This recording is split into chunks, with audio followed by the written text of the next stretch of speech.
नमस्कार प्यारे विद्यार्थियों, मीमांसा गुरुकुल के YouTube चैनल पे आपका पुनः स्वागत है। एक नौवीं सीरीज हमारी शुरू हुई है। इंट्रोडक्शन में उस सीरीज के बारे में हमने बताया इंट्रोडक्टरी वीडियो में, और उसी सीरीज में आगे बढ़ते हुए आज का टॉपिक है डेवलपमेंट ऑफ कैपिटलिज्म। पिछले वीडियो में हमने हिस्टोरिकल फैक्टर्स पे चर्चा की थी कि कैपिटलिज्म क्यों वेस्टर्न यूरोप में आया, उसके कारण क्या हो सकते हैं। इन सब बातों पे हमने बृहद चर्चा की थी।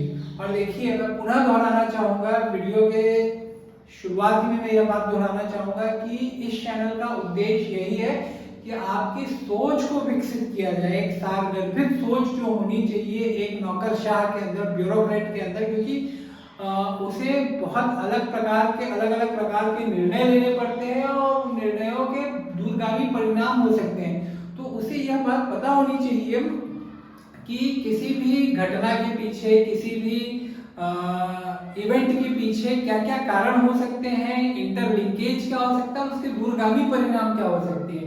इसीलिए इन वीडियोस में आप फैक्ट्स एंड फिगर्स की बातें नहीं पाएंगे कि जैसे कि मैं बार बार कहता हूँ कि जीडीपी कितना बढ़ा है, किसी साइंटिस्ट का नाम बता दिया, किसी इकोनॉमिस्ट का नाम बता दिया 18वीं शताब्दी के। चर्चा में उनकी बातें आ सकती है, लेकिन उस पर हम फोकस नहीं करते हैं। हमारा यही उद्देश्य है कि आपकी सारगर्भित सोच को, आपकी सोच को परिमार्जित बनाया जाए। विश्वास मानिए कि बड़ी परीक्षाओं में आपसे यही अपेक्षा होती है।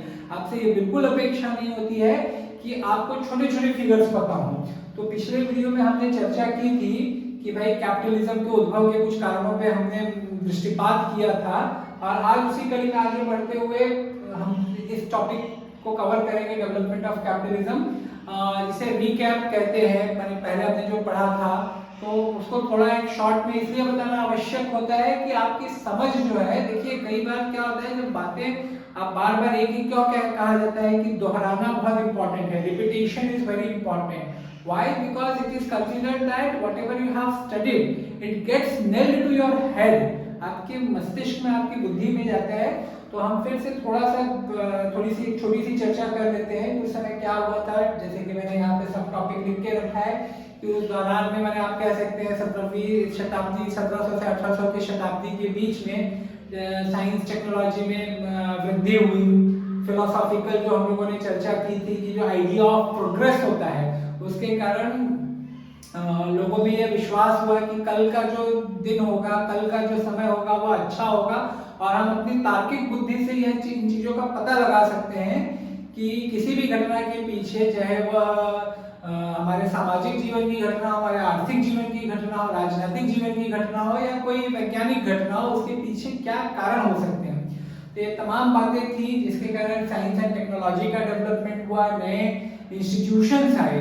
साइंस एंड टेक्नोलॉजी में मैंने, आप कह सकते हैं कि जैसे कि टेक्सटाइल टेक्नोलॉजी में बहुत परिवर्तन आया, स्टील मेकिंग में बहुत परिवर्तन आया। अच्छा, इसमें एक और महत्वपूर्ण बात थी जो है प्रिंटिंग प्रेस का जो प्रचार प्रसार हुआ, उसके कारण क्या हुआ कि पुस्तकें हैं, बुक्स, ये काफी मैंने चलन में आई। तो बुक्स के कारण क्या होता है, देखिए हम कभी कभी इन चीजों पे सोचते भी नहीं है। बुक्स बहुत इंपॉर्टेंट है, हमें पता है, लेकिन बुक्स के कारण किस प्रकार से सामाजिक जीवन में परिवर्तन आया, इसके बारे में बहुत अधिक विचार नहीं करते। किंतु बुक्स के कारण क्या हुआ कि भाई, यदि मैंने कोई नई खोज की है, नई आविष्कार मैंने किया है, तो मैं उसे लिख के एक पुस्तक के फॉर्म में लोगों तक पहुंचा सकता हूँ। ठीक है, और फिर उसी दौरान मैंने नए इंस्टीट्यूशंस की जो हम चर्चा कर रहे हैं, इसमें हम लोग देखेंगे कि पेटेंट्स, कॉपीराइट, इन सब भी जो लीगल राइट्स होते हैं, इनका भी उद्भव उसी समय हुआ। भाई यदि मैं कोई आविष्कार कर रहा हूँ, या समझ लीजिए मैंने कोई बहुत अच्छी पुस्तक लिखी है, तो मैं चाहूंगा ना कि यदि मैं अपना ज्ञान लोगों को बांट रहा हूँ, जिसमें मैंने मेहनत की है, बहुत अपना समय दिया हुआ है, तो मैं चाहूंगा कि उसके बदले मुझे कुछ मिले, पारिश्रमिक मिले, कुछ रिवॉर्ड मिले। तो इसीलिए देखिए कॉपीराइट, रॉयल्टी, पेटेंट्स, ये सब जो राइट्स आए हैं, लीगल राइट्स, ये उसी दौरान आए हुए हैं। उसके पहले ये सब का चलन नहीं था, ये सब अस्तित्व में नहीं थे। तो कहने का क्या अर्थ है कि भाई प्रिंटिंग प्रेस आज के तुलना में हम देखें तो एक बहुत ही साधारण सी टेक्नोलॉजी आपको लगेगी, किंतु उस दौरान में एक क्रांतिकारी टेक्नोलॉजी थी, जिसके कारण पुस्तकें चलन में आई और पुस्तकों के चलन में आने से समाज में विचार विमर्श का जो दायरा है वह बढ़ा। तो टेक्नोलॉजी में और हम कह सकते हैं स्टील मेकिंग, स्टील भाई कहीं कहीं पे भी देखिए इंफ्रास्ट्रक्चर का जो रीढ़ जिसे आप कह सकते हैं वो होता है स्टील। टेक्सटाइल हो गया, क्लॉथ हो गए, सीमेंट हो गया, एग्रीकल्चर में भी नई नई टेक्नोलॉजीज आई, केमिकल टेक्नोलॉजीज में बहुत परिवर्तन हुआ। 18वीं शताब्दी के आगे अगर आप आएंगे तो इंटरनल कंबशन इंजन जिसे कहते हैं, जिसके कारण मैंने आपका रेल जो चलता है, कार हो गई, ट्रांसपोर्ट व्हीकल्स हो गए, इलेक्ट्रिकल मशीनरीज जो हो गई, इन सब में मैंने उत्तरोत्तर प्रगति होती गई। ठीक है, नए इंस्टीट्यूशंस की भी हमने चर्चा की थी भाई, लिमिटेड लायबिलिटी कंपनीज आई, कॉर्पोरेशन जिसे कह सकते हैं आप, जिसमें मेरा बस इतना ही अगर कंपनी को मुनाफा होता है तो मुझे अपने शेयर के प्रोपोर्शन में मुनाफा मिलेगा, यदि लॉस होगा तो जितना मैंने उसमें कंपनी में इन्वेस्ट किया है उतना मेरा लॉस होगा। बैंक्स आए, तो बहुत अलग अलग तरीके की चीजें उस दौरान में आई जिसने कैपिटलिज्म को बढ़ाने में महती भूमिका निभाई। ठीक है, तो ये तो आप कह सकते हैं 1700-1800 शताब्दी की बात है, लेकिन उस दौरान में भी जो विकास की दर थी वो बहुत अधिक नहीं थी। आप कह सकते हैं, जहां तक मुझे पता है 1% के आसपास थी। आज देखिए भारत में विकास की जो गति है अभी तो थोड़ा कम हो गई है, लेकिन अभी भी हम 6-7 की गति से चल रहे हैं। बीच में तो 8 की गति हमने पार की थी। चाइना में देखिए 10 की गति पार कई सालों से चल रही है। तो उस अगर परिप्रेक्ष्य में देखेंगे तो आप पाएंगे कि गति बहुत अधिक नहीं थी, लेकिन कभी भी देखिए जो बेस होता है ना, that is very important. Base बनने में बहुत टाइम लगता है, किंतु यदि एक बार बेस अच्छा बन गया तो प्रगति जो है वो बहुत अच्छी होती है, जिसे एक्सपोनेंशियल प्रगति कहते हैं ना, एक्सपोनेंशियल प्रगति होती है। आप बैंक में पैसा डाल लीजिए, ठीक है, बैंक में पैसे डाल लीजिए, साल 2 साल आपको कुछ नहीं पता चलेगा। लेकिन वही अगर आप 15-16 साल डाल के रखेंगे तो वो, अभी तो रेट्स काफी कम हो गए लेकिन तब भी 3 गुना हो सकता है पैसा आपका। ठीक है, लेकिन अगर वही आप 10 साल में निकाल देंगे तो आपको कुछ नहीं पता चलेगा। तो उसी प्रकार इन अ सिमिलर फैशन, अगर आपका जो बेस, आप जिस भी परीक्षा की तैयारी कर रहे हैं, आपकी बेस को बनने में थोड़ा समय लगेगा, उसमें आप समय दीजिए। बाद में तो आप अच्छे से तुरंत कवर करते जाएंगे, ग्राफ पकड़ते जाएंगे। इसीलिए मैं जो बार बार कहता हूँ कि फैक्ट्स एंड फिगर्स के चक्कर में मत पड़िए, क्योंकि अगर आपका नॉलेज अच्छा है ना, कंसेप्चुअल नॉलेज यदि आपका अच्छा है, तो कोई फैक्चुअल प्रश्न भी आ जाता है किसी प्रीलिम्स एग्जाम में। संघ लोक सेवा आयोग और राज्य लोक सेवा आयोग में तो जो प्रीलिम्स के भी पेपर होते हैं बहुत कंसेप्चुअल होते हैं इन नेचर। बट अगर आ भी जाता है तो यदि आपका कंसेप्चुअल नॉलेज अच्छा है तो बहुत अच्छी संभावना है कि आप उस प्रश्न को हल कर पाएंगे। यदि आपका कंसेप्चुअल नॉलेज अच्छा नहीं है तो आप उसको नहीं हल कर पाएंगे। ठीक है, आप कितना भी पढ़ लीजिए, क्योंकि इतने सारे फैक्ट्स एंड फिगर्स आप नहीं याद रख सकते।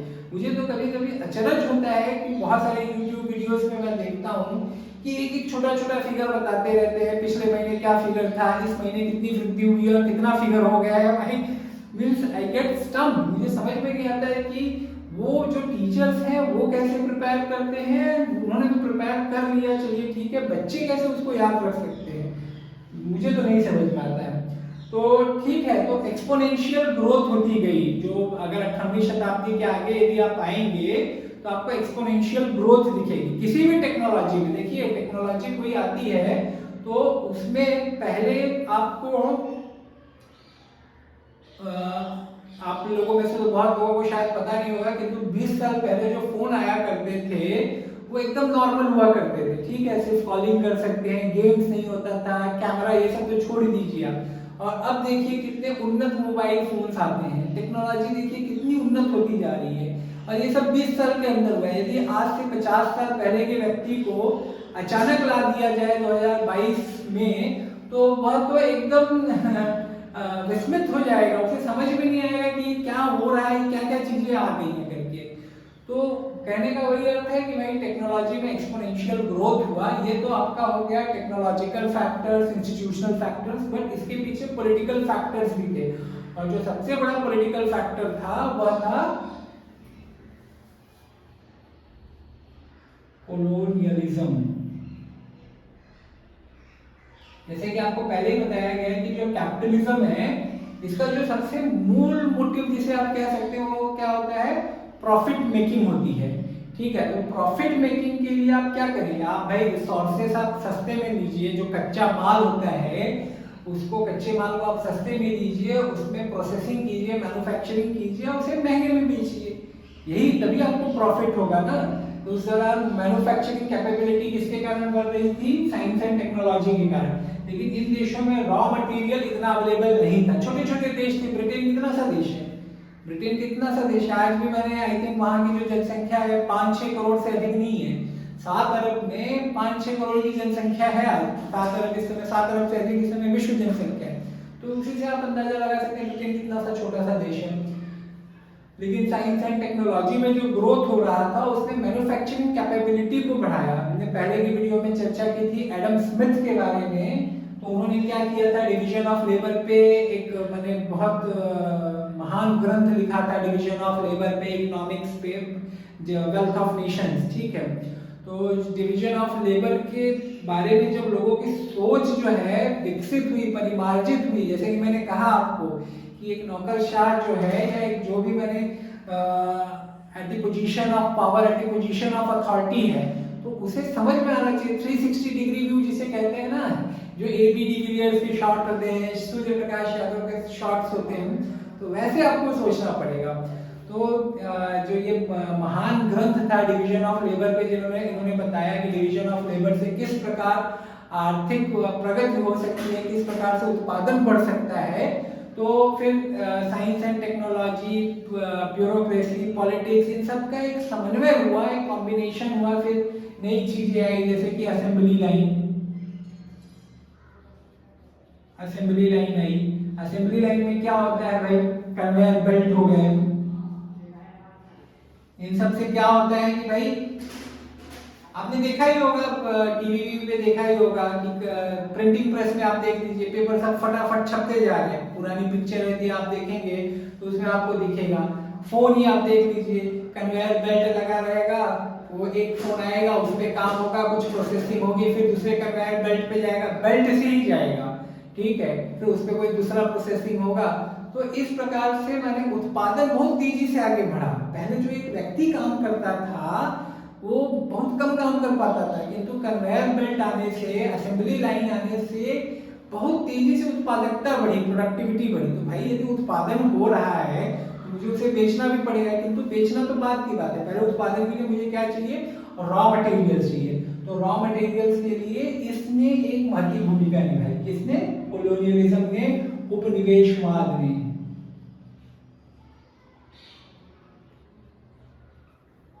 इससे क्या हुआ कि इन देशों को, जो वेस्टर्न यूरोप के देश थे, कोलोनियलिज्म में कौन से देश ये थे, प्रमुख थे भाई, ब्रिटेन था, पोर्तुगाल था, स्पेन था, फ्रांस था, जर्मनी भी था, किंतु ये देश मुख्य थे, डच हो गए। तो इन लोगों ने क्या किया भाई, रॉ मटेरियल के लिए इन्होंने जो अन्य देश हैं उनपे मैंने आइडल छल से, कपट से या फोर्स का इस्तेमाल करते हुए उनके ऊपर अधिकार जमाया। जैसे कि स्पेन वाले गए थे, अमेरिका में गए, ठीक है, अमेरिका में उनको गोल्ड बहुत मिला, ठीक है, गोल्ड बहुत मिला स्पेन वालों को। फिर जैसे ब्रिटेन भारत में आए तो आप लोगों को पता ही है। फिर उसके बाद पोर्तुगाल वाले ब्राजील में गए थे, तो ऐसे इन्होंने पूरे जो रॉ मटेरियल, पोर्तुगाल में अभी भी देखिए, ब्राजील में अभी भी देखिए बहुत चर्चा होती है अमेज़न रेन फॉरेस्ट के बारे में, अमेज़न रेन फॉरेस्ट के बारे में अभी भी बहुत चर्चा होती है, क्योंकि ये दुनिया का सबसे बड़ा, आप कह सकते हैं, फॉरेस्ट इकोसिस्टम है, सबसे बड़े जंगल हैं ये। तो जंगल से आपको पता ही है कि बहुत सारे प्राकृतिक संसाधन मिल सकते हैं, नेचुरल रिसोर्सेस मिल सकते हैं। इसके पहले अभी वहाँ पे जो नए राष्ट्रपति बने हैं लूला, उसके पहले जो राष्ट्रपति थे बोल्सोनारो करके, वह मैंने कहा जाता है कि वो इसका डिस्ट्रक्शन कर रहे थे फॉर इकोनॉमिक ग्रोथ, ठीक है। But Lula is someone who is promising that he will protect Amazon rain forest, ठीक है। किंतु ये सब प्राकृतिक संसाधन है जिसके लिए हमेशा से लड़ाई होती रही है। ब्रिटेन का भी इंडिया में जो हुआ है आप लोगों को पता ही है।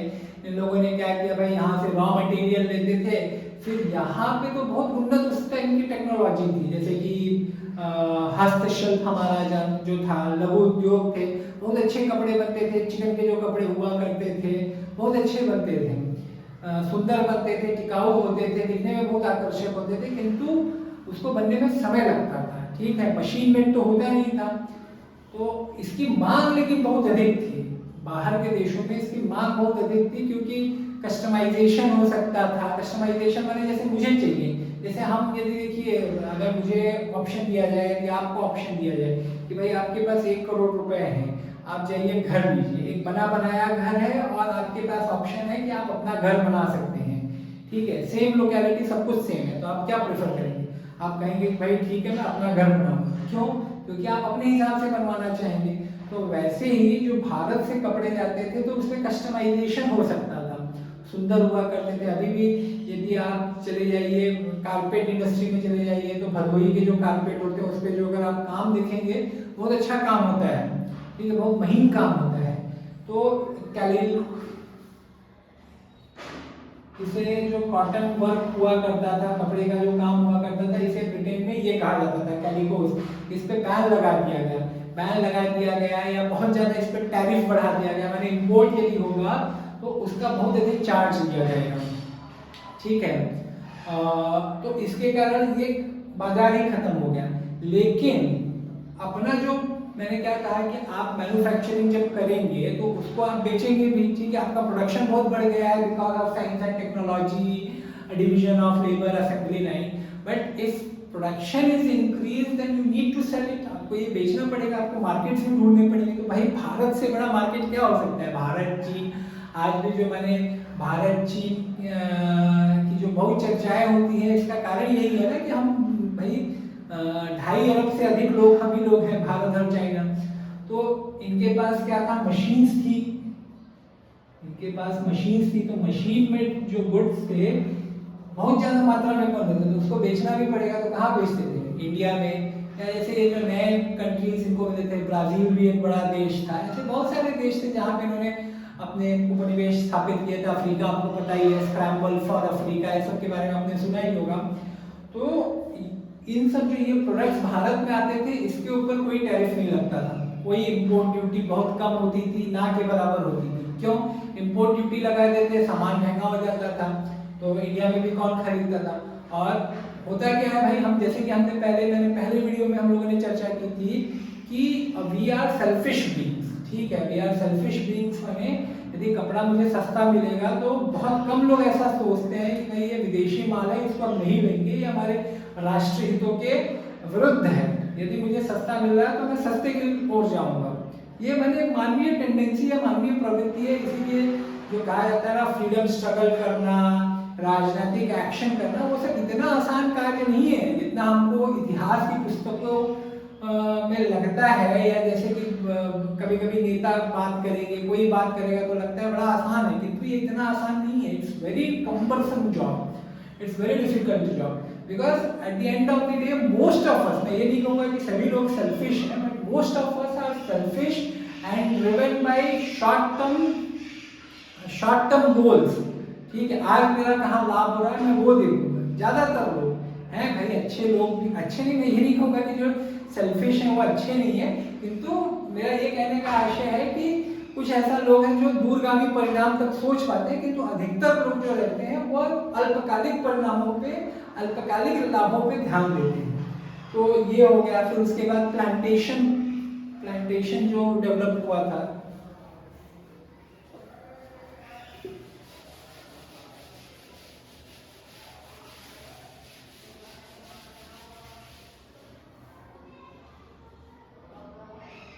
Plantation, slave economy. प्लांटेशन माने क्या होता था भाई? जो अब जैसे कि मैंने आप लोगों को पहले ही बताया कि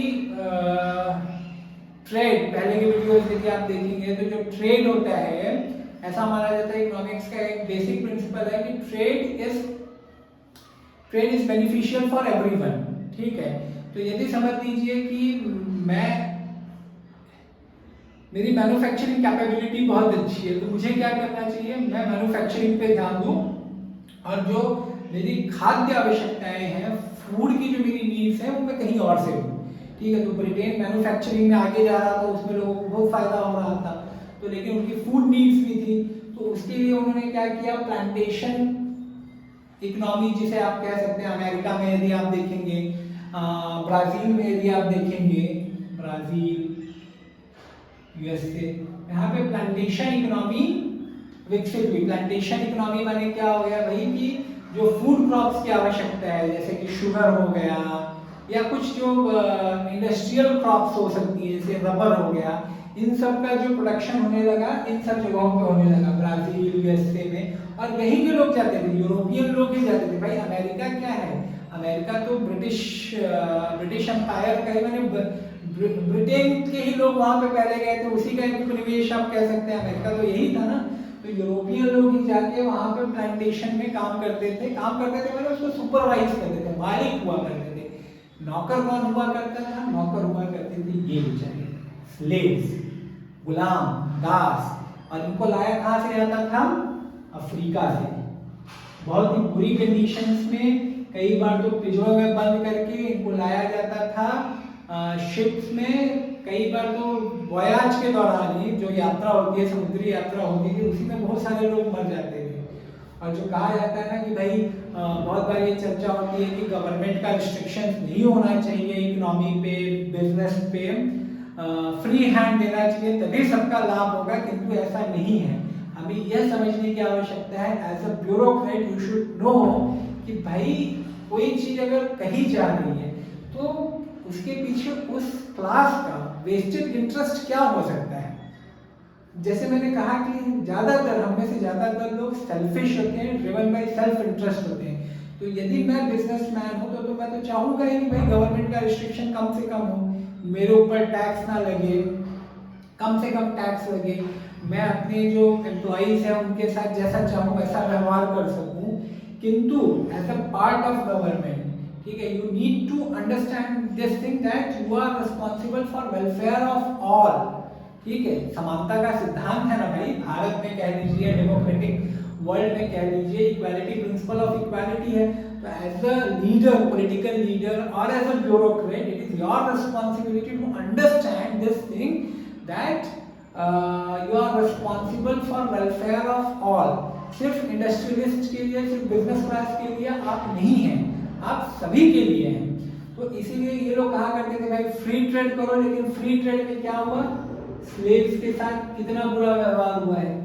ठीक है, जहाँ प्लांटेशन में जाते थे, कोई मैंने काम के घंटे निश्चित नहीं, सिर्फ भोजन दे दिया, कोई उनके लिए खाने पीने की बराबर सुविधा नहीं, कोई बेनिफिट नहीं, बस कि कहीं से खरीद दिया, फिर उसके बाद उसके ऊपर मैंने, जैसे कि मैं इस पेन को जो चाहूँ वो कर सकता हूँ। ठीक है, यदि मेरी इच्छा हो गई चलो मैंने तोड़ दिया, मेरी इच्छा हुई मुझे इंक नहीं डालना, आई एम फ्री, कोई लीगल रिपर्कशंस नहीं आने वाले हैं। तो देखिए फ्री ट्रेड के कारण ये भी होता है, और भी बहुत सारे इसमें नेगेटिव एग्जांपल्स भी दूंगा। फ्री ट्रेड अच्छा भी है, but free trade is something means ऐसा नहीं है कि गवर्नमेंट रेगुलेशन होना ही नहीं चाहिए, जो इच्छा है वो करें। गवर्नमेंट का काम है रेगुलेट करना, हाँ, लेकिन और कुछ बातें हैं जहाँ पे कभी कभी गवर्नमेंट जो कहते हैं ना, जितना उसे नहीं करना चाहिए उससे ज्यादा वो कर देती है, तो उतना भी नहीं होना चाहिए। जैसे कि भारत में जब सोशलिज्म का युग था, सोशलिज्म का जमाना था, तो इनकम टैक्स इतना ज्यादा था, जो मैंने टॉप अर्नर्स थे उन्हें 90% से अधिक इनकम टैक्स में देना पड़ता था, इतने सारे अलग अलग टैक्स उनके ऊपर लगा दिए जाते थे। तो फिर होता क्या है, उसके भी देखिए, as a bureaucrat you need to know this thing that आपको प्रॉस एंड कॉन्स हमेशा हर चीज के देखने आने चाहिए। तो यदि 90% इनकम टैक्स है तो मैं क्यों काम करूंगा, मैं क्यों चाहूंगा भाई कि मैं गधा मजदूरी करूं और 90% सरकार ले ले। ठीक है, मैं नहीं करूंगा, एक तो ये नुकसान हो गया। अगर मैं काम नहीं करूंगा तो इंडस्ट्री बढ़ेगी नहीं, मेरे पास समझ लीजिए स्किल्स है, कॉम्पिटेंस है, किंतु इस कारण से मैं काम ही नहीं करूंगा तो इंडस्ट्री कैसे बढ़ेगी, इंडस्ट्री नहीं बढ़ेगी तो एम्प्लॉयमेंट कैसे होगा, प्रोडक्शन कैसे होगा, कीमतें कैसे कम होंगी, नहीं होंगी। और दूसरी बात क्या होती है, ब्लैक इकोनॉमी बढ़ती है। ब्लैक इकोनॉमी, भाई अगर टैक्स इतना ज्यादा है तो मैं टैक्स चोरी के लिए सारे संभव प्रयास करूंगा, चाहे वो स्विट्जरलैंड में पैसा भेजना हो, मनी लॉन्ड्रिंग करनी हो, रियल एस्टेट में डालना हो, कैश होल्डिंग करना, जो भी हो सकता है मैं करूंगा, राइट। ठीक है, तो कहीं कहीं पे मैंने गवर्नमेंट ओवरस्टेप कर जाती है, तो वो एक जो फाइन बैलेंस है वो बैलेंस बनाए रखना इज इम्पॉर्टेंट। बट गवर्नमेंट का रेगुलेशन ही ना हो यह तो संभव नहीं है और होना भी नहीं चाहिए। यदि नहीं होगा गवर्नमेंट का रेगुलेशन तो ऐसी चीजें आपको दिखेंगी। और देखिए मैं पुनः बताना चाहूंगा, देखिए ये सब चर्चाएं जो हैं कितनी मैंने बृहद तरह की चर्चाएं, आपको कितने अलग अलग पहलुओं पे अलग अलग परिप्रेक्ष्यों पे चीजें बताई जा रही है without any fact and figure कि इतने स्लेव गए अमेरिका, अफ्रीका से अमेरिका में। इस साल में 1823 में 3 मिलियन स्लेव्स गए। व्हाट बुलशिट, क्या ये क्या करेंगे आप इसे जान के? ठीक है, आपको अंडरस्टैंडिंग होनी चाहिए, बृहद जिसे अंडरस्टैंडिंग कहते हैं, तो वो इंपॉर्टेंट है रेदर देन कि ये सब फालतू के जो फिगर्स हैं। तो ये तो आप लोगों को समझ में आ गया कि डेवलपमेंट में कोलोनिज्म ने भी एक महत्वपूर्ण भूमिका निभाई। लेकिन जैसे कि मैंने बताया ना, हर चीज के प्रॉस एंड कॉन्स होते हैं। तो इसके जो ये कैपिटलिज्म बढ़ा, स्लेव तो आपने देखा ही है, स्लेव इकोनॉमी आपने देखी है, हुआ क्या? मिजरेबल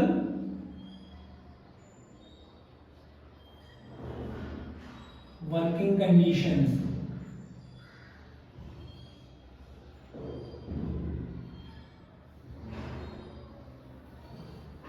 जहां पे भी इंडस्ट्रियलाइजेशन आया, चाहे ब्रिटेन हो, चाहे नेदरलैंड हो, फ्रांस हो, जो वर्किंग कंडीशन थी वो बहुत सारे लोगों के लिए मिजरेबल थी, अमानवीय जिसे आप कह सकते हैं। कोई छुट्टी नहीं, संडे को भी छुट्टी नहीं, छोटे छोटे बच्चे, 10 साल तक के बच्चे, 8 साल तक के बच्चे, आप सोच सकते हैं, कल्पना कर सकते हैं कि वो 12-12 घंटे, 16-16 घंटे काम करते हैं। बस घर पे आने का काम यही है कि भाई भोजन करो, सो जाओ, फिर सुबह जाओ, वही सोचिए। हम लोग आज देखिए कितनी प्रगति हो गई है। बहुत बार हम लोगों को मैंने क्या होता है कि डिप्रेशन होता है, स्ट्रेस होता है कि हमारी कंडीशन कितनी खराब है। ठीक है, हम तुलना करते हैं, किंतु यदि आप तुलना कर रहे हैं, समझ लीजिए आपका साथी है, वो 8 घंटे जॉब कर रहा है, लाख रुपए कमा रहा है, और आप हो सकता है नए नए अभी आपने कहीं पे काम शुरू किया, बिजनेस कर रहे हैं, 12 घंटे 14 घंटे काम करने के बाद भी आप 10,000 नहीं कमा पा रहे। किंतु आप यदि तुलना अपने उस मित्र से कर रहे हैं तो आप इनसे भी अपनी तुलना कर सकते हैं कि छोटे छोटे बच्चे, 8-8 साल के बच्चे 12 से 16 घंटे काम करते थे विदाउट एनी हॉलीडे, कोई प्रोटेक्शन नहीं, और इंडस्ट्रियल सेफ्टी नाम की कोई चीज नहीं होती थी। काम कर रहे हैं, उसी दौरान आप कोई एक्सीडेंट हो जाता है, कोई मर जा रहा है, घायल हो जा रहा है, कोई कंपनसेशन नहीं। आप अगर 1970-80 दशक की हिंदी फिल्में भी देखेंगे तो आपको ऐसे दिखेगा इंडस्ट्रियल जो दुर्घटनाएं होती थी, क्योंकि सेफ्टी मेजर्स नहीं हुआ करते थे। तो जो वर्किंग कंडीशन थी इट वाज वेरी मिजरेबल। कोई अनएम्प्लॉयमेंट बेनिफिट नहीं, कोई पेंशन नहीं, कोई सोशल सिक्योरिटी नहीं, काम के कोई घंटे निश्चित नहीं है, चाइल्ड लेबर रैम्पेंट था, बच्चों से काम कराया जाता था, और बहुत सारे लोगों को तो लंग डिसीज हो जाया करते थे। आज भी देखिए जो कोल इंडस्ट्रीज हैं, सीमेंट इंडस्ट्रीज हैं, यहाँ पे अभी भी देखिए बहुत सारे लोगों को ये सब समस्याएं होती हैं, लंग डिसीज हो जाना, अस्थमाटिक हो जाना, तमाम तरह के रोग हो जाना। इनफैक्ट तो मुझे ऐसा लगता है कि जो अर्बन एरियाज में रहते हैं, मेट्रोपॉलिटन्स में रहते हैं, जहाँ पे बहुत ज़्यादा पोल्यूशन है, लाइक दिल्ली हो गया, तो यहाँ पे तो भले हम लोगों ने जीवन में हम प्रगति कर रहे हैं, हो सकता है हमारी आर्थिक हमारा स्तर जो है वो ऊंचा हो गया, किंतु कहीं ना कहीं उसके जैसे अगेन ब्यूरोक्रेट को हर तरह से सोचने आना चाहिए। कहीं ना कहीं वो जो पोल्यूशन है उसके कारण भले प्रगति हो गई है, लेकिन देखिए लोग चिड़चिड़े रहते हैं। यदि आप कहीं भी देखिए धुआं यदि बहुत रहे, फाइन पार्टिकल्स यदि बहुत रहे, तो इतना अच्छा नहीं लगता है जितना यदि आप कहीं गांव में चले जाइए, शुद्ध हवा, ताजी हवा यदि आपको मिल रही है। तो कहने का ये अर्थ है कि आपको प्रॉस एंड कॉन्स हर चीज के समझने आने चाहिए। और कैपिटलिज्म के कारण बहुत सारे लाभ हुए, लेकिन ये भी एक कॉन्स था, मिजरेबल वर्किंग कंडीशंस। ठीक है, तो भाई जब मिजरेबल वर्किंग कंडीशंस होगी तो बहुत सारे आंदोलन भी आएंगे, बहुत सारे चैलेंजेस भी आएंगे। जहाँ पे भी जब समाज में संतुलन जो है वो बिगड़ता है तो कहीं न कहीं उसका रिएक्शन, उसकी प्रतिक्रिया आपको देखने मिलेगी। ठीक है, तो क्या प्रतिक्रिया हुई, ल्यूडाइट्स आए, ये मैंने एक प्रकार से आप कह सकते हैं सामाजिक आंदोलन था, जो मशीन की बुराई करते थे, मशीन कल्चर की आलोचना करते थे। क्यों आलोचना करेंगे भाई, ऑब्वियस सी बात है, मशीनों के कारण क्या हुआ, बहुत सारे लोगों की नौकरी चली गई। जब मशीन आए तो बहुत सारे लोगों की नौकरी चली गई। उसके पहले जो जो काम मुख्यतः हाथ से होता था, मशीनों से होने लगा। तो क्यों रोजगार पे क्यों लोगों को रखा जाएगा। आज भी ये एक बड़ी समस्या है कि जैसे जैसे मशीनीकरण बढ़ रहा है, ऑटोमेशन बढ़ रहा है, देखिए जो अनएम्प्लॉयमेंट की जो समस्या है, जो एक दावानल की तरफ बढ़ती जा रही है, उसके पीछे राजनीतिक चर्चाएं तो हो सकती हैं, किंतु मुझे ऐसा लगता है ना कि ये बृहद स्तर पे जो समाज में परिवर्तन आ रहा है, जो तकनीक में परिवर्तन आ रहा है, उसके कारण हो रहा है। क्योंकि ऑटोमेशन के कारण जो मास लेवल पे, जहाँ पे कहाँ पे जॉब होते हैं, मास लेवल पे, टॉप पे जॉब नहीं होता, मास लेवल पे टॉप पे समझ लीजिए भारत में कितने सेक्रेटरी होते होंगे, मुझे एग्जैक्ट नंबर तो नहीं पता है, 100 के आसपास होंगे, 150 के आसपास होंगे। लेकिन आप नीचे के लेवल पे आएंगे तो आपको लाखों में एम्प्लॉइज मिलेंगे। तो जो असली माने एम्प्लॉयमेंट बढ़ता है वो नीचे के लेवल पे बढ़ता है। लेकिन ऑटोमेशन के कारण क्या हो रहा है कि नीचे के लेवल के जो काम है वो मशीन कर रही है। जैसे आप लोगों ने सुना होगा भाई कि गूगल ड्राइव आ रहा है, सॉरी हाँ, गूगल कार्स आ रही है, ठीक है। तो गूगल कार्स क्या होगी भाई, वो हो सकता है कि जो ड्राइवर क्लास हो पूर्णतः समाप्त कर दे। बहुत सारे काम ऐसे ऑटोमेशन पे हो रहे हैं, मशीन लर्निंग पे हो रहे हैं। तो ये एक बड़ी समस्या है। जॉब्स आएंगे, ऐसा नहीं है जॉब्स नहीं आएंगे, ऑटोमेशन होते जाएगा तो जॉब्स आएंगे, किंतु जो जॉब्स आएंगे वो बहुत ज़्यादा स्किल डिमांड करेंगे, ठीक है। जैसे अब मशीन लर्निंग है, सीनियर मशीन लर्निंग इंजीनियर, अब उसके लिए आपको बहुत स्किल्स चाहिए, पर ट्रेनिंग चाहिए। लेकिन एक प्लम्बर बनने के लिए, एक ड्राइवर बनने के लिए इतनी ट्रेनिंग की आवश्यकता नहीं है, कोई भी कर सकता है अगर एक हफ्ते 2 हफ्ते उसने ट्रेनिंग ले ली तो। किंतु ये जॉब्स जो है वो खत्म होते जा रहे हैं। आप पहले देखिए, आप लोगों को पता नहीं, आप लोगों ने देखा होगा कि नहीं, बहुत सारे टाइपिस्ट बैठा रहते थे। कोर्ट में आप चले जाइए, कहीं पे भी चले जाइए, आप देखिए टाइपराइटर खत्म हो गए हैं। जैसे बहुत सारे जॉब्स पे अब एक तलवार लटकी हुई है। तो जो ल्यूडाइट्स थे वह मशीन का विरोध करते थे। जैसे देखिए हमारे यहाँ गांधी जी भी मशीनी व्यवस्था के विरोधी थे। उनका जो मुख्य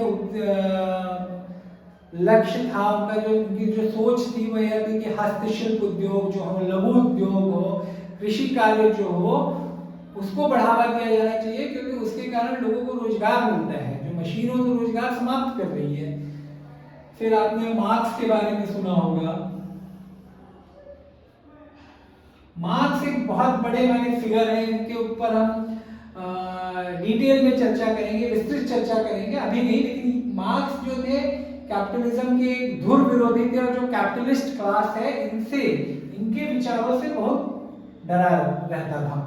इनका यही कहना था भाई कि प्राइवेट प्रॉपर्टी नहीं होनी चाहिए, कैपिटलिस्ट मोड ऑफ प्रोडक्शन तो होना चाहिए, माने हमको इंडस्ट्री यूज करना है, क्योंकि कैपिटलिज्म इज रियली एफिशिएंट। ये कैपिटलिज्म के पूर्णतः विरोधी नहीं थे, आंशिक विरोधी आप कह सकते हैं। ये मानते थे भाई कि कैपिटलिज्म के कारण जो प्रोडक्शन कैपेबिलिटी है उसमें अभूतपूर्व वृद्धि हुई है, एफिशिएंसी बहुत बड़ी है उसकी, ठीक है। किंतु वो जो कैपिटलिज्म का एक मुख्य स्तंभ क्या है, प्राइवेट प्रॉपर्टी। वो प्राइवेट प्रॉपर्टी नहीं चलते थे। जो रिसोर्सेस हैं, जो मोड्स ऑफ प्रोडक्शन है, चाहे वो लैंड हो जाए, चाहे फैक्ट्री हो जाए, चाहे मनी हो जाए, वो किसके हाथ होनी चाहिए, वो होनी चाहिए स्टेट के हाथ में, ठीक है। मोटा मोटा ये कहना था, प्राइवेट नहीं होनी चाहिए, कम्युनल उसका ओनरशिप होना चाहिए, लोगों के हाथ में हो, ठीक है। इसी विचारधारा को आगे बढ़ाया लेनिन ने। जो रशियन, आप लोगों ने क्रांति के बारे में सुना होगा, ठीक है। रशियन क्रांति जब हुई थी तो उसमें भी यही सब हुआ था। बाद में स्टालिन आए, फिर जो एग्रीकल्चरल क्लास था, कुलक जिसे कहा जाता था, बड़े बड़े जो कृषक थे, उनसे जमीन ले ली गई, ठीक है। उनसे जमीन ले ली गई और कोऑपरेटिव बनाए गए कि भाई उस पे सबका अधिकार रहेगा। जो कोऑपरेटिव वाले हैं, कोऑपरेटिव मेंबर्स, सब उस पे काम करेंगे, सबका उस पे अधिकार रहेगा, ठीक है। वैसे ही जो फैक्ट्री में है, वहां पे वर्कर, सोवियट्स जिसे कहते हैं ना, सोवियट्स, तो सोवियट्स का अधिकार रहेगा। वही ये करेंगे, प्लान करेंगे कैसे प्रोडक्शन होगा, कैसे रिवॉर्ड्स हमको देने हैं, इन सब पे हम बृहद चर्चा करेंगे। किंतु अभी आप सिर्फ एक मोटा मोटा ओवरव्यू ले लीजिए। तो ये कुछ मैंने चैलेंजेस थे जो कैपिटलिज्म के अगेंस्ट आए, ठीक है। ये लोग तो पूरी क्रांति की बात करते थे, अभी भी देखिए बहुत सारे लोग मार्क्स लेनिन से बहुत प्रभावित रहते हैं, क्रांति की बातें करते हैं। और मेरा ये मानना है कि क्रांति की जो बात है विशेषकर एक युवा को बहुत मैंने प्रभावित करती है। जो क्या कहते हैं ना कि युवा रक्त में जो जोश रहता है उसे वह और उभारती है क्रांति की बातें। किंतु जैसे जैसे आप लोग बड़े होंगे तो आपको एक्सपीरियंस आएगा कि चीज़ें उतनी आसान नहीं होती है जितना हमें मैंने थ्योरी में दिखती हैं, जितना हमें पुस्तकों में दिखती है। बहुत सारे स्टम्बलिंग ब्लॉक्स होते हैं, व्यक्तियों के सोचने का जो ढंग होता है वह आवश्यक नहीं है कि आप सरकार के कोड़े खाने के लिए आप तैयार हो तो आपका मित्र भी तैयार हो, ठीक है। ऐसे बहुत सारे, बहुत कम आपको लोग मिलेंगे जो विचारधारा से इतने प्रभावित हो कि वह नाना प्रकार की जो कठिनाइयां हैं, कष्ट हैं, उनको झेल सके, ठीक है। तो इसमें एक और आप नाम ले सकते हैं ट्रॉट्स्की का।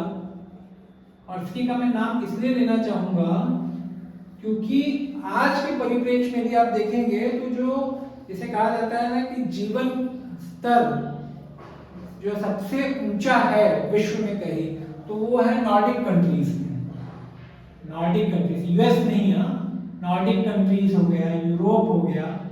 यहाँ नॉर्डिक कंट्रीज में क्या आते हैं आपके, नॉर्वे हो गया, स्वीडन हो गया, स्विट्जरलैंड हो गया, फिनलैंड हो गया। तो यहाँ पे जीवन स्तर बहुत ऊंचा है। इनका क्या कहना था भाई कि कैपिटलिज्म को खत्म करने के लिए आवश्यक नहीं है कि आप क्रांति करें, जैसे कि ये लोग कह रहे हैं। आप उसे पार्लियामेंट्री फॉर्म में इंक्रीमेंटल वे से भी आप कम कर सकते हैं कैपिटलिज्म की जो बुराइयां हैं, ठीक है।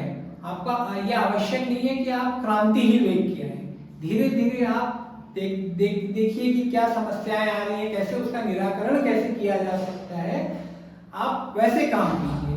क्रांति कहने के लिए बहुत अच्छी होती है, लेकिन उसे प्राप्त करना, उसे पूर्ण करना वो इतना आसान नहीं है। और क्रांति होने के बाद भी बहुत अलग तरीके की समस्याएं आती हैं, जैसे कि आपने अरब स्प्रिंग में देखा, देखिए इजिप्ट में देख लीजिए, जो अरब वर्ल्ड में हुआ, क्रांति हुई, बहुत लोग, बहुत मैंने उस समय लोग इंस्पायर हो गए कि भाई जो होस्नी मुबारक है बहुत करप्ट है, एलिट लोगों के पास सत्ता है, हम लोगों की कोई सुनता नहीं है, हमारा जीवन स्तर बहुत ही नीचा होते जा रहा है। किंतु उसके बाद होस्नी मुबारक को तो हटा दिया, किंतु उसके बाद कौन है वहाँ पे, मुस्लिम ब्रदरहुड है, जिसे कहा जा सकता है कि they are kind of terrorist people, ठीक है। तो क्रांति को कई बार क्या होता है, क्रांति के बाद जो एक निर्वात उत्पन्न होता है, वैक्यूम जो उत्पन्न होता है, उसे कौन फुलफिल करता है, उसे कौन, कोई तो आएगा ना उस स्थान को भरने के लिए, तो कौन आते हैं, रिएक्शनरी टाइप के लोग। रिएक्शनरी टाइप के लोग, आप हिटलर भी उसमें देख सकते हैं, ईरानियन क्रांति जो हुई थी, इस्लामिक रिवोल्यूशन, उसमें भी देखिए सब रिएक्शनरी टाइप के लोग आ गए।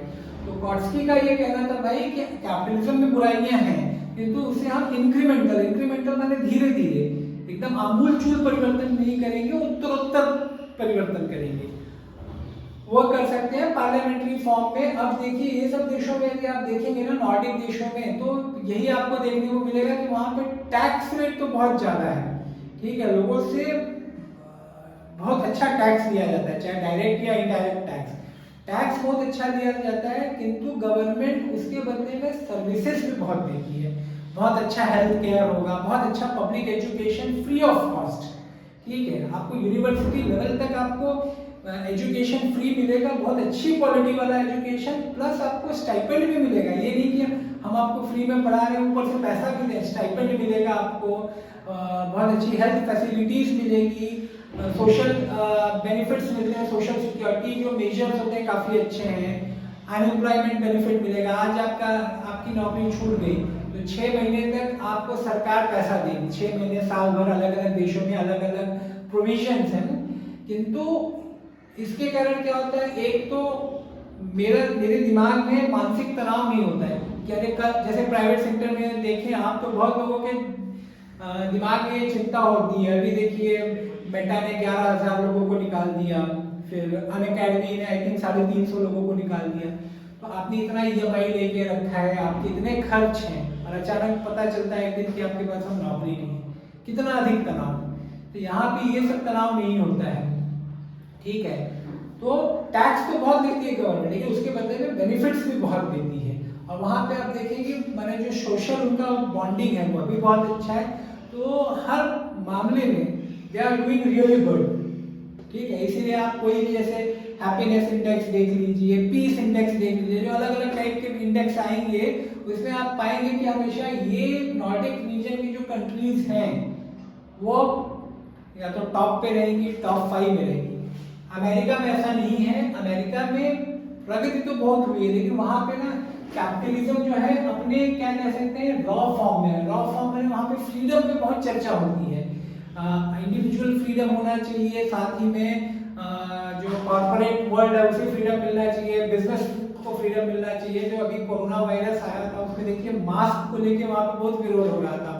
इसका कारण वही है कि वो उनका ये कहना है भाई वहाँ के लोगों की जो सोच है, वहाँ का जो पॉलिटिकल कल्चर है, it's like state has no right to enforce its dictates against my individual needs desires. Mask लगाना वो क्या कहते थे कि भाई ये it is a curtailment of my individual rights. Business में भी उनका वही कहना है कि स्टेट अब हमको ये ना बताए कि इतना टैक्स बहुत ज्यादा टैक्स ले, स्टेट बहुत ज्यादा रेगुलेशन लेके आए कि आपको इतने का इंश्योरेंस देना है, अपने एम्प्लॉयज को इतने का मेडिकल बेनिफिट देना है, हम अपने हिसाब से डिसाइड करेंगे। वहाँ पे देखिए जो इंश्योरेंस को लेकर वहाँ पे भी बहुत डिबेट होता है। ऐसा नहीं है कि किसी देश में एक ही प्रकार की सोच हो। आप कह सकते हैं कि ये डोमिनेंट एक सोच है, आज के परिप्रेक्ष्य में ये एक डोमिनेंट सोच है, किंतु इसका ये अर्थ नहीं है कि उसके विरोध में कोई नहीं खड़ा होता है, ऐसा नहीं है। तो वहाँ पे भी चर्चाएं होती हैं कि भाई इंश्योरेंस बेनिफिट क्यों नहीं है, इसको हम कैसे अच्छा कर सकते हैं। ओबामा केयर आया था जिसने मैंने इंश्योरेंस पे बहुत सारे प्रोविजंस लाए थे। किंतु कहने का ये अर्थ है कि अमेरिका में इतनी अच्छी कंडीशंस नहीं है जितनी नॉर्डिक कंट्रीज में, दो US is the sole super power of the world right now. ठीक है, अभी आई थिंक कि ये वीडियो 40 मिनट का लगभग हो गया है, तो अभी इसको यहीं पर समाप्त करते हैं।